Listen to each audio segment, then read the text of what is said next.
Welcome to The Explainer. Today, we're diving deep into your body's own high-speed internet. It's electrical wiring. We're going to follow a single nerve impulse on its lightning-fast journey, a trip that saves you from harm every single day, often without you even realizing it's happening. So let's kick things off with a question I think we can all relate to. You grab a hot pan, and your hand flies back instantly. But the actual feeling of pain, that ouch moment, that seems to arrive a split second later.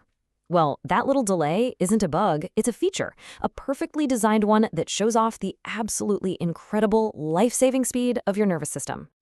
All right, so our story begins right here, at the moment of contact. Your hand touches something dangerously hot. That contact, that's the stimulus. It's the starting gun that kicks off a protective and, this is the important part, a completely automatic response. This whole journey happens on a special neural highway called a reflex arc. And what makes it special is that it deliberately bypasses your brain. There's no time for thinking. The signal zips from the receptors in your skin up a sensory neuron to the spinal cord. There, a relay neuron immediately passes the message to a motor neuron, which then screams the command at your muscle to contract. The whole reason for this shortcut? Pure, unadulterated speed. Okay, so that was the 30,000-foot view. But now, let's zoom way in. We're going to focus on just one of those neurons in the pathway to see how this electrical message actually zips from point A to point B. Now, you might think a neuron that's at rest is just, chilling out, doing nothing, but no way. It's in a state called resting potential, and it is working hard, using something called the sodium-potassium pump to maintain an electrical charge. Think of it like a tiny biological battery fully charged and just waiting for the signal to go. And we can actually put a number on that charge. That potential difference is about negative 70 millivolts. All that means is that the inside of the neuron is kept way more negative than the outside. This electrical tension is the key. It's what sets the stage for the incredible explosion of activity that's about to happen.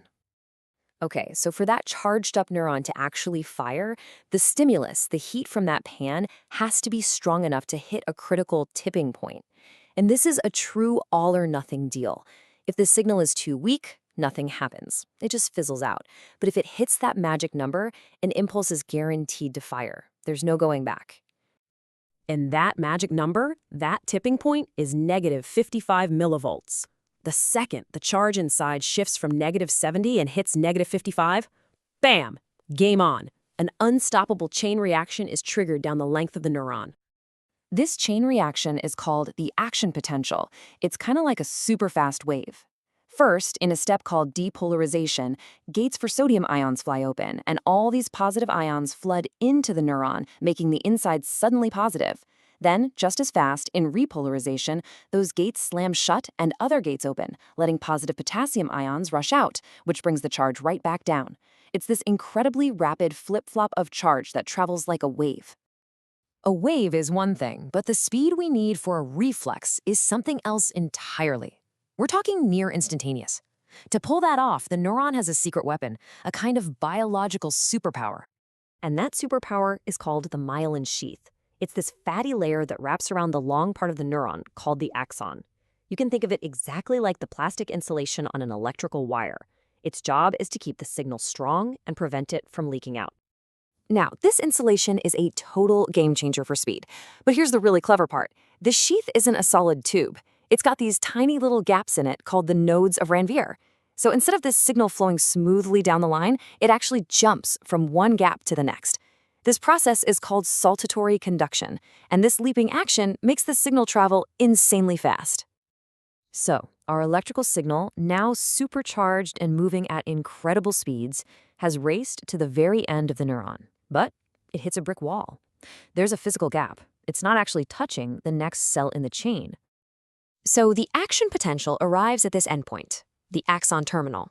But being purely electrical, it can't just zap across empty space. It needs a physical connection, which it doesn't have. So it's reached a dead end.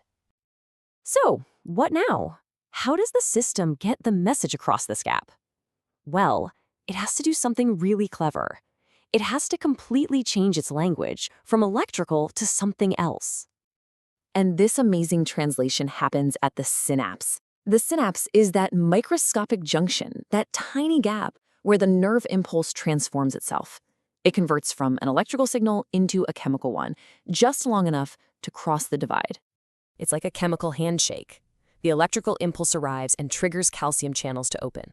Calcium rushes in, and that tells these tiny little bubbles filled with chemicals, neurotransmitters, to dump their contents into the gap. These chemicals float across, lock into receptors on the next neuron like a key in a lock, and that action throws open the sodium channels on the next neuron, kicking off a brand new electrical signal. So it goes from electrical to chemical and right back to electrical, all in a fraction of a millisecond. It's incredible. So our signal has made the jump. It's now racing down the final neuron in the chain, the motor neuron, but this time its destination isn't another neuron. This is the last stop on the line. It's delivering its command directly to the effector, in our case, a muscle cell in your arm. This final handover point has a special name, the neuromuscular junction. This is it. This is where the command from the nervous system, the order to move, gets delivered directly to the machinery that can actually get the job done. The arriving signal kicks off this beautiful molecular dance. Calcium floods the muscle fiber, and that acts like a key, uncovering all these little handholds on thin protein filaments. This lets thicker filaments grab on, pull, let go, and then grab on again, ratcheting the thin filaments inward. It's like millions of tiny arms all pulling on a rope at once. That's the power stroke that shortens the muscle, and it's that coordinated pull that yanks your hand away from danger. So, let's just take a breath. We've seen the whole journey, from skin to spinal cord to muscle. Your hand has been pulled away from the hot pan. Mission accomplished. But hold on a second. Where's your conscious brain in all of this? And this is where it gets truly mind-blowing. The entire reflex, from touching the pan to pulling away, is over and done with in about 50 milliseconds. That's absurdly fast. But here's the kicker. The separate signal traveling up to your brain, the one that tells you, hey, that was hot and it hurts, that takes more than twice as long to get there. Your body literally acts to save itself before your brain even knows there's a problem. And that is the whole point. This whole automatic system is a brilliant design. It's a fundamental survival mechanism that's been hardwired into you for one reason, and one reason only: pure, unfiltered speed and protection. It minimizes damage before your conscious brain can even slow things down. So it leaves us with a pretty fascinating question to chew on, doesn't it? We just witnessed a complex, purposeful, life-saving action take place with zero conscious input. It really blurs the line between what we call an automatic reaction and what we think of as a conscious choice. It makes you wonder, what's really in control?